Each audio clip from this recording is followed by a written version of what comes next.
Welcome everyone, Mike here. In today's video and the next video, I want to share with you my experiences I've had with Kia products. Both Kia products are 2023 models. The first one is the Kia Niro EV in the Wave trim. The second one is the Kia Sportage.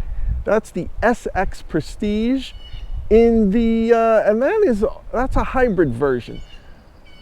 So there's going to be four things that I want to touch on today. Number one, the overall driving and performance experience I've had with each. The second thing is the technology package included in each vehicle and how it's integrated and also how it functions. The third thing is the overall build quality of each vehicle, interior and exterior. And the fourth and final thing is my opinions I have on each, my recommendations, and also any kind of maintenance issues or any kind of issues I've had with each that I've taken care of or have unfortunately had to bring to the dealer about. Let's get started.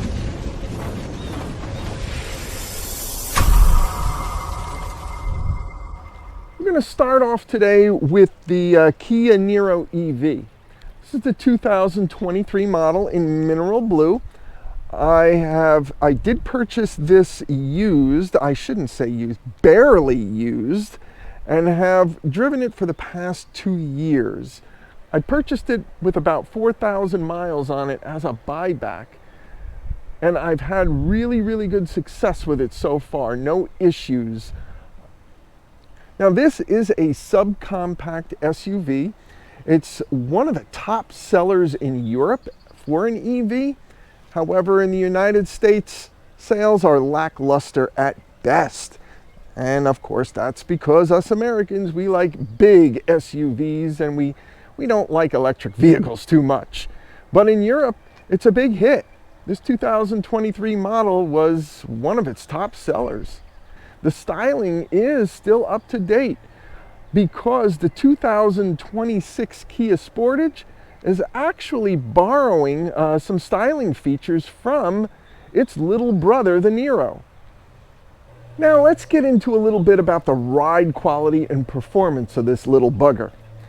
Now you've probably seen some little Niros on the road, but they're not all electric vehicles. You see, a lot of them are actually hybrid versions. And we're going to get into that later, so stick around because that's important when we compare the electric version to the hybrid version. There is a big difference.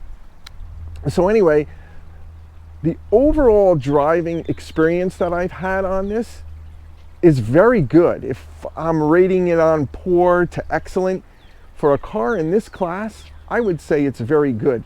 It's powered with just over a 200 horsepower electric motor. Of course, there is no transmission. Has a 63 or 64 kilowatt battery underneath.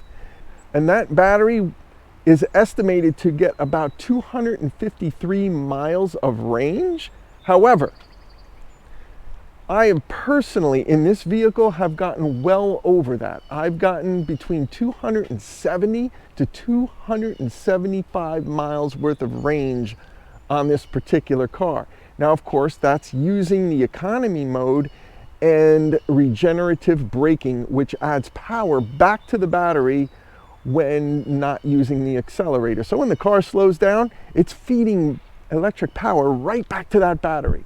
So all in all, I've been getting over what the manufacturer says I should get, which is fantastic. That range also has to do with the efficiency of this vehicle. It uses a heat pump instead of resistive heating. It also is extremely aerodynamic, and the regenerative braking on here, you can set it to be extremely aggressive. In fact, you can do one pedal driving on this, which of course increases that range overall. Now, whether you're a passenger or a driver, the overall driving characteristics, again, are pretty good. It drives like a larger vehicle. That, I believe, is due because of the heavier components in the vehicle, such as the battery, which also lowers its center of gravity, giving this car less body rolls around around corners. You can feel the tires grip on the road, and you never sense in the wheel that you're going to lose control or grip on the road. While it doesn't perform well in snow or any kind of snow-covered roads, it does okay. It does about as good as any other subcompact front-wheel drive vehicle. Again, this is not available in all-wheel drive, so we don't have that capability, but if you used winter tires on the vehicle, I'm sure you'd get much better performance in the snow. While local driving is great and the car performs extremely well for local driving and has got excellent battery life and range, the highway usage it's no slouch on the highway either. The 200 horsepower, just over 200 horsepower electric motor is plenty. I've gotten this car between 70 and 75 miles an hour on the highway, and it feels like there's plenty more where that came from. So if I needed to punch that, I could still punch it going 75 or 80 miles an hour. Plenty of power to get this car moving. Of course, on the highway, I use economy mode, but if you really want to feel the road and you want to really feel that power, put it into sport mode. No, you're not going to win any races with this car. It still doesn't matter what kind of motor or engine you have, it's still 200 horsepower, but you can feel the torque in that sport mode. You can feel the wheels grip on the road. So for me, in a car in this class, the overall driving performance is great. It's extremely good. Now let's hit on some of the technology put into this vehicle. So first off, this is again, the Wave trim, which is the upper level trim of the Kia Niro EV. All right, it's got dual power seats. It's got the sunroof. It's got pretty much, it's loaded, featuring a heads-up display, which even the Kia Sportage doesn't even offer. All right, now the technology packed in this little beast is quite impressive. It's got dual displays. This is your infotainment center, and then we've got our driving center over here. We can change the skin on that. The infotainment center works, let me just use my other hand, works pretty well. You can get into EV. There's a lot of different settings you can get into. It's definitely packed. You can set your vehicle charge rate. You can do anything in here. It's quite snappy, quite intuitive. But here are some features that are pretty impressive. First off, there's ambient lighting in the car. I know you probably can't see it now, but you can actually change the ambient lighting to whatever color you like. You can select, of course, different colors with different drive modes if you want, or you can leave it the way it is. The second thing it's pretty impressive about the vehicle is the sound system. The Harman Kardon sound system is pretty good. Now, of course, out of the factory, it sounds like any other system. You actually have to go, once you go into the settings and set your optimal audio performance, it sounds really good. It's a 7-speaker system. It's got some low-end bass and some really nice high ranges. I like to cut out the midsection and boost the bass and boost the treble a little bit, but you can do any of that through the settings here. You can set more of the sound in the front. It's a spatial sound. You can even get this to sound more like a surround sound system if you wanted. So that's pretty impressive. The second thing, of course, it's loaded with a bunch of features that are found only in higher trim levels, higher end vehicles, such as rain sensing wipers you've got on here. You've got a digital key, which means you can email somebody the digital key and let them use your car. You can just put the phone right in here and use your digital key to start and stop the vehicle. which again, its older brother, the Sportage in 2023, doesn't even offer. So for this little bugger, it's pretty packed with technology. And of course, the feature that I use and like the best in this vehicle is the driver assist. This has type 2 driver's assist, which is, I'm not saying you should do it, but you can theoretically take your hands off the wheel and it drives itself. Now, you're not supposed to do that. So, you're supposed to keep your hands on the wheel. And if you take them off for too long, you'll get a warning on the board in front of you. Put your hands on the damn wheel. Anyway, it's really, really good. You set how far you want the vehicle to follow the car in front of you. It'll keep that distance. It's like 2, 3, or 4 car lengths. It'll keep that speed, and it actually works if you're not moving at all.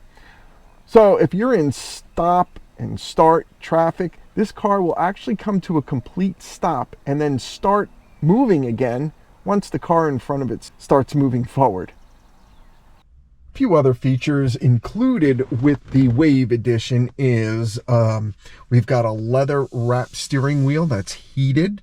We've got heated and ventilated front seats as well as heated rear seats. Now, who's ever heard of that in a subcompact vehicle in this price range? Not too bad. Here, heated rear seats.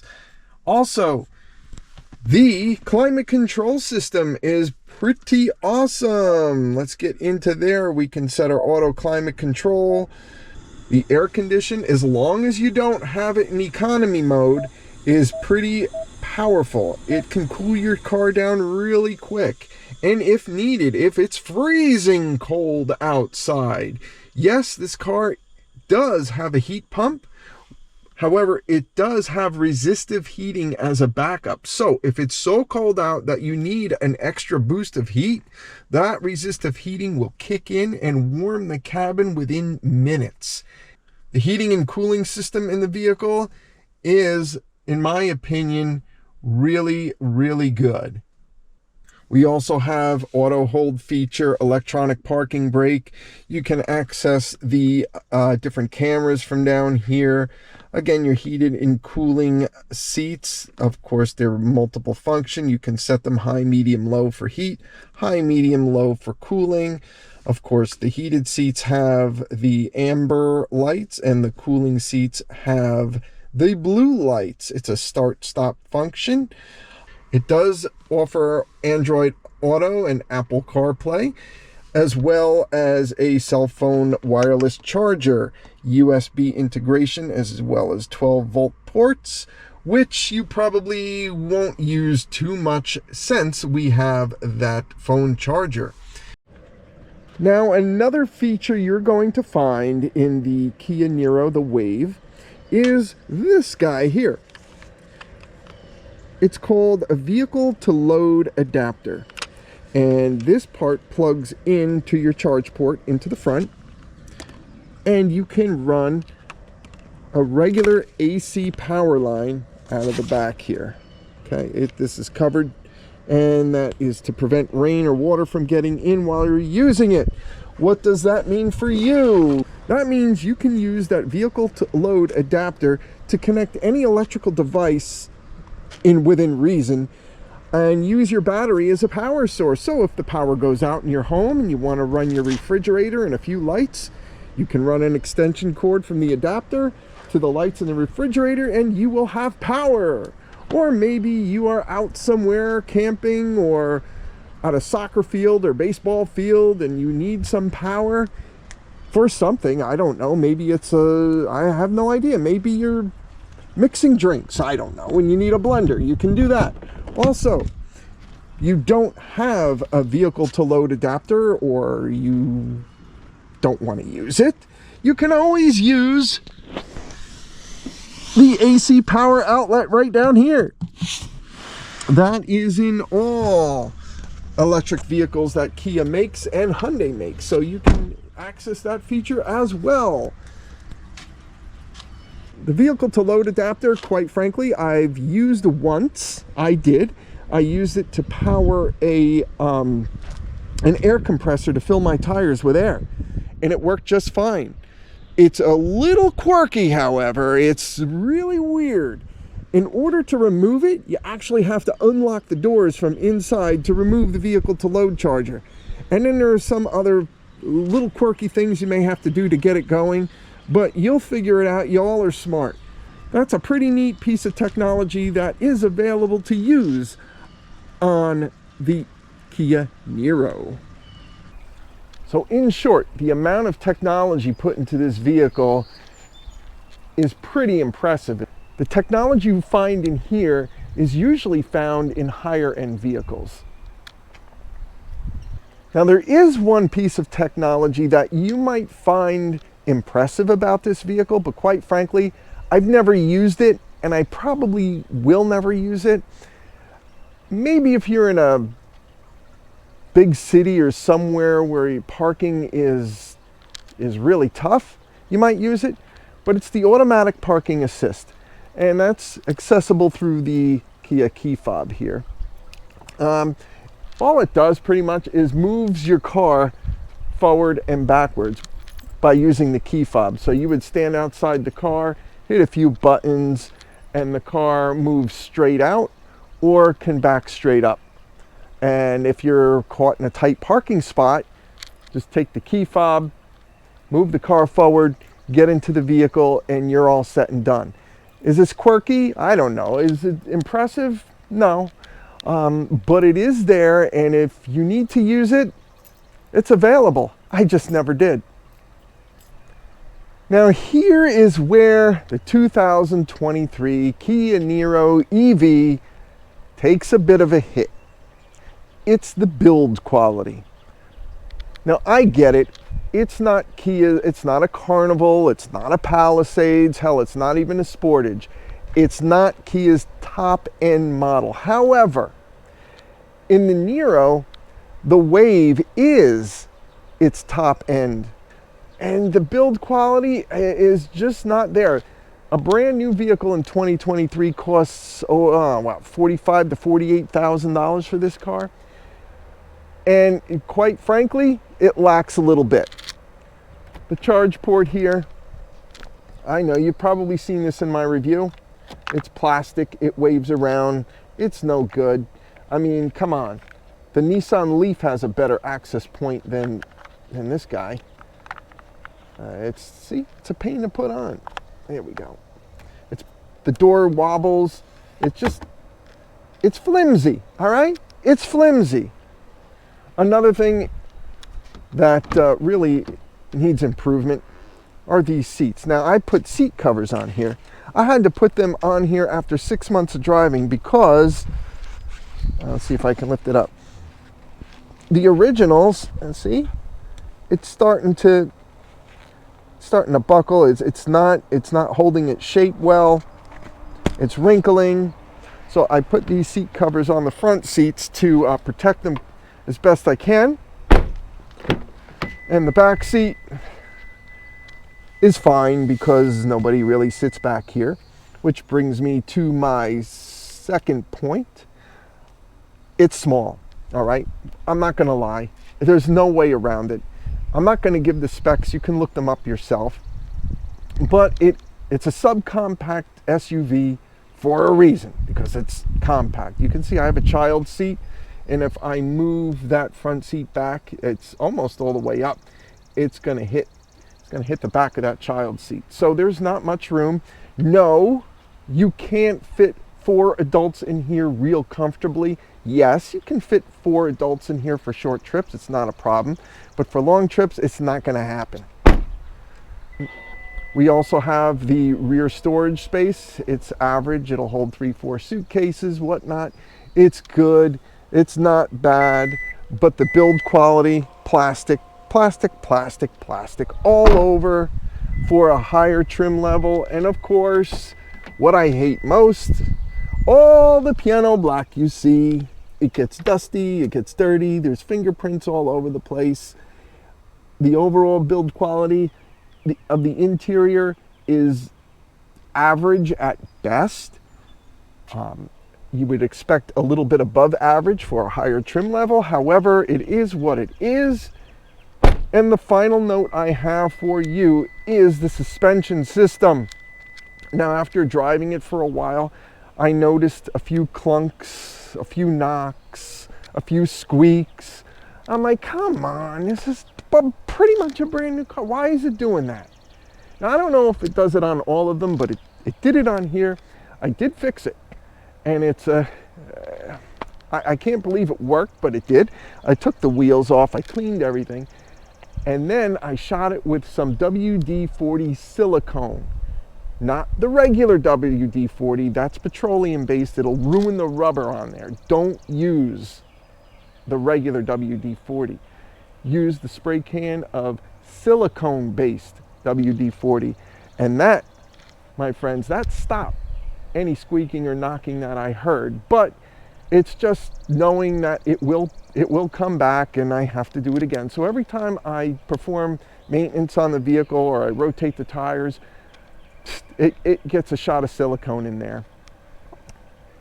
So all in all, this car isn't bad. If you can overcome some of the shortfalls like the interior and the build quality and some aspects of it, the drivability and the technology aren't bad at all for a vehicle in this size.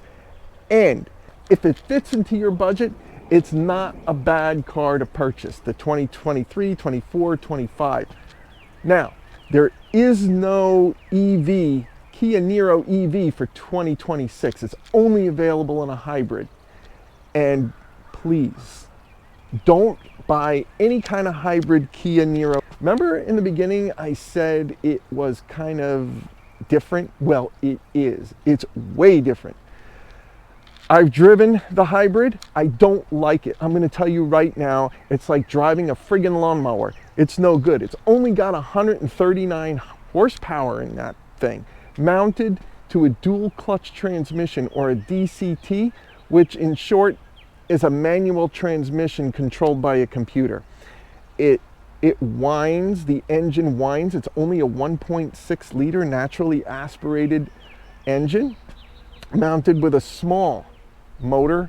I think it's 23 horsepower electric motor, and it only gives 139 horsepower, and that transmission is horrible. We'll get into that with the Sportage, but it whines. The engine, again, it sounds like a leaf blower. The transmission is clunky, it knocks, it doesn't shift smoothly, it hesitates.